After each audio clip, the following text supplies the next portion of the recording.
ఈజీపీఎస్సీ group 1 mains how to prepare for the Indian polity. So Indian polity ఒక 50 marks component ఉంది. మరి ఇది మెయిన్స్కి ఎలా ప్రిపేర్ కావాలి?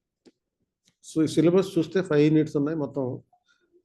ఫస్ట్ యూనిట్ ఏమో ఇట్ ఈస్ అబౌట్ ఆరిజిన్స్, అంటే మూలాలు, కాన్స్టిట్యూషన్ ఎక్కడ ప్రారంభమైంది, దాని క్యారెక్టరిస్టిక్స్ ఏంటి, ఇలా ఇటువంటి అంశం. సెకండ్ యూనిట్లోనేమో rights, direct principles and fundamental duties ఉంటాయి. థర్డ్ యూనిట్లో సెంట్రల్ గవర్నమెంట్, స్టేట్ గవర్నమెంట్కి సంబంధించిన ఎగ్జిక్యూటివ్ అండ్ లెజిస్లేచర్ గురించి ఉంటుంది. ఫోర్త్ యూనిట్లో జ్యుడిషియరీ, అంటే న్యాయ వ్యవస్థ గురించి ఉంది. సుప్రీంకోర్టు, హైకోర్టు, సబార్డినేట్ కోర్ట్స్, తర్వాత అడ్మినిస్ట్రేటివ్ ట్రిబ్యునల్స్, ఇలాంటివి. తర్వాత ఫిఫ్త్ యూనిట్లో ఫెడరలిజం గురించి ఉంది, సమాఖ్య విధానం. సో ఈ 5 యూనిట్ల నుంచి 5 క్వశ్చన్స్ వస్తాయి. అందులో మళ్ళీ క్వశ్చన్ నెంబర్ 1 అనేది కంపల్సరీ ఉంటుంది. సో మిగతా వాటిలో మనకి ఇంటర్నల్ చాయిస్ ఉంటుంది.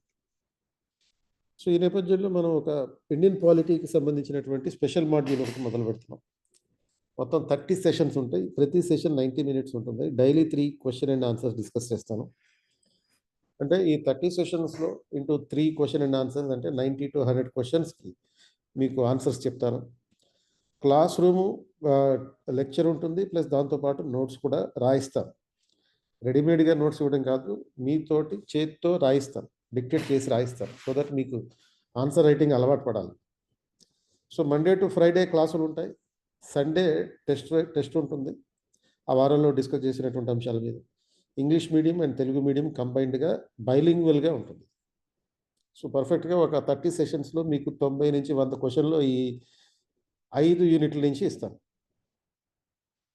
సో యూనిట్ 1లో ఆరిజిన్స్, అంటే మూలాలు, ఇవల్యూషన్ ఆఫ్ ఇండియన్ కాన్స్టిట్యూషన్, అంటే భారత రాజ్యాంగ పరిణామ క్రమం, role of the drafting committee, ముసాయిదా కమిటీ పాత్ర, constitutional philosophy and the preamble, అంటే రాజ్యాంగ మూలతత్వము మరియు పీఠిక, సేలియంట్ ఫీచర్స్, రాజ్యాంగ విశిష్ట లక్షణాలు, బేసిక్ స్ట్రక్చర్, మౌలిక స్వరూపం, అమెండ్మెంట్స్, రాజ్యాంగ సవరణలు.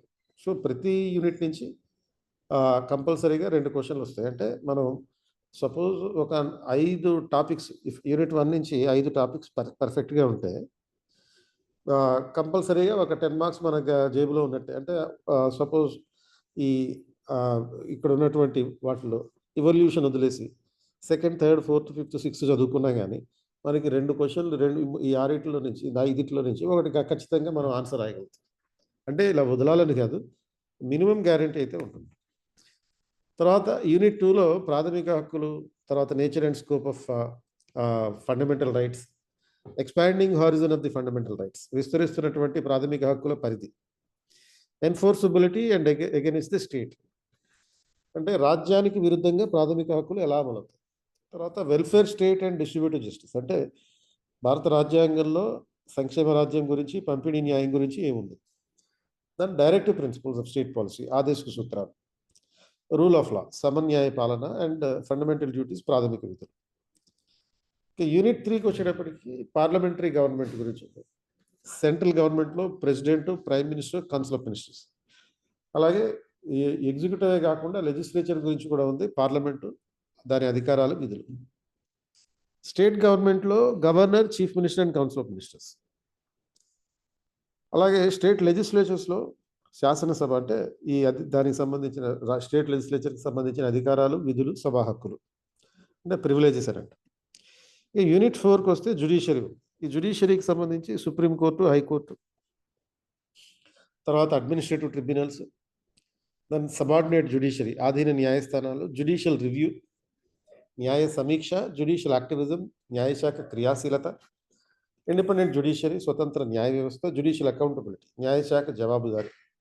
అంటే ఈ స్పెసిఫిక్ టెర్మినాలజీ మీరు ఖచ్చితంగా, మీరు కనుక తెలుగులో రాస్తుంటే ఈ పదాలు ఏవైతే ఉపయోగించానో ఆ పదాలని, అంటే అడ్మినిస్ట్రేటివ్ ట్రిబ్యునల్, పరిపాలన ట్రిబ్యునల్ అనాలి, సబార్డినేట్ కోర్టు, ఆధీన న్యాయస్థానాలు, జ్యుడిషియల్ రివ్యూ, న్యాయ సమీక్ష, జ్యుడిషియల్ యాక్టివిజం, న్యాయశాఖ క్రియాశీలత, ఇండిపెండెంట్ జ్యుడిషియరీ, స్వతంత్ర న్యాయ వ్యవస్థ, న్యాయశాఖ జవాబుదారీ. ఈ తెలుగు పదాలని ఖచ్చితంగా ఉపయోగించాలి.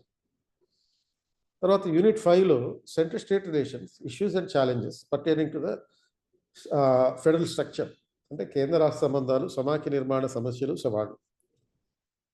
తర్వాత లోకల్ గవర్నమెంట్స్ 73, 74th అమెండ్మెంట్స్, అంటే స్థానిక ప్రభుత్వాలకు సంబంధించి 73, 74 సవరణల నేపథ్యంలో చదవాలి. తర్వాత పంచాయతీరాజ్ వ్యవస్థ, మున్సిపాలిటీలు, then resolution of inter state disputes with reference to the water disputes. అంటే నీటి వివాదాలు, అంటే ఈ ఇంటర్ స్టేట్ రివర్ వాటర్స్ ఉంటాయి కదా, అంతర్రాష్ట్ర నదీ జలాలు, వాటికి సంబంధించిన ఆ నీటి వివాదాల నేపథ్యంలో అంతర్రాష్ట్ర వివాదాలు, వాటి అమల్లో గల సవాళ్ళు. సో దీనికి ప్రిపరేషన్ స్ట్రాటజీ ఎలా ఉండాలంటే 5 యూనిట్ల గురించి. ప్రతి యూనిట్ నుంచి కంపల్సరీగా 2 క్వశ్చన్లు అయితే వస్తాయి. రెండిట్లో ఒకటి రాయాలి. కాకపోతే ఫస్ట్ క్వశ్చన్ అయితే కంపల్సరీగా రాయాలి. ఇంటర్నల్ చాయిస్ ఉండదు. కాబట్టి మీరు ప్రిలిమినరీ లెవెల్‌లో స్టాటిక్ సబ్జెక్ట్ చదివి ఉంటారు. ఆ స్టాటిక్ సబ్జెక్ట్‌కి కొంత కరెంట్ అఫైర్స్ ఓరియంటేషన్ కావాలి. అంటే సపోజ్ పార్లమెంట్ అధికారాల గురించి చదివేటప్పుడు ఎథిక్స్ కమిటీ గురించి కంపల్సరీగా క్వశ్చన్ ఇచ్చే అవకాశం ఉంది. ఎందుకంటే ఎథిక్స్ కమిటీ అధికారాలు, విధులు ఏంటి అంటాడు. అంటే నైతిక విలువల కమిటీ. ఇది ఎందుకు మొత్తం 2023లో ఎథిక్స్ కమిటీ అనేది న్యూస్‌లో ఉన్నటువంటిది. మహువా మైత్రా సస్పెన్షన్ విషయంలో అది న్యూస్‌లో ఉంది కాబట్టి ఈ నేపథ్యంలో నేనేం చేస్తానంటే ముందు మీకు థియరీ బిల్డింగ్ చేస్తాను. ఆ తర్వాత థియరీ చెప్పిన తర్వాత ఒక 10 మినిట్స్, 15 మినిట్స్, ఒక 15 minutes question and answer presentation ఎలా ఉండాలో చెప్తాను. సో తద్వారా ఆన్సర్ ఎన్రిచ్మెంట్ మీకు ఇంప్రూవ్ చేస్తారు. అండ్ అలాగే ఏపీపీఎస్సీ, యూపీఎస్సీకి సంబంధించిన ప్రీవియస్ ఇయర్ క్వశ్చన్స్ కూడా డిస్కస్ చేస్తాం. సో ఈ పద్ధతిలో మీరు ప్రిపేర్ అయినప్పుడు మీకు మిగతా వాళ్ళకన్నా ఒక మార్కు ఎక్స్ట్రా వచ్చేటటువంటి, మెయిన్స్‌లో ఆన్సర్ రైటింగ్‌లో ఎక్స్ట్రా వచ్చేటట్టుగా మనం ప్రయత్నం చేయొచ్చు. సో కాబట్టి మండే టు ఫ్రైడే క్లాసులుంటాయి. సాటర్డే మీరు ప్రిపేర్ అవ్వచ్చు అండ్ సండే రోజు దాని మీద టెస్ట్ పెడతాను. నేనే స్వయంగా మీ టెస్ట్‌ని ఇవాల్యుయేషన్ కూడా చేస్తాను.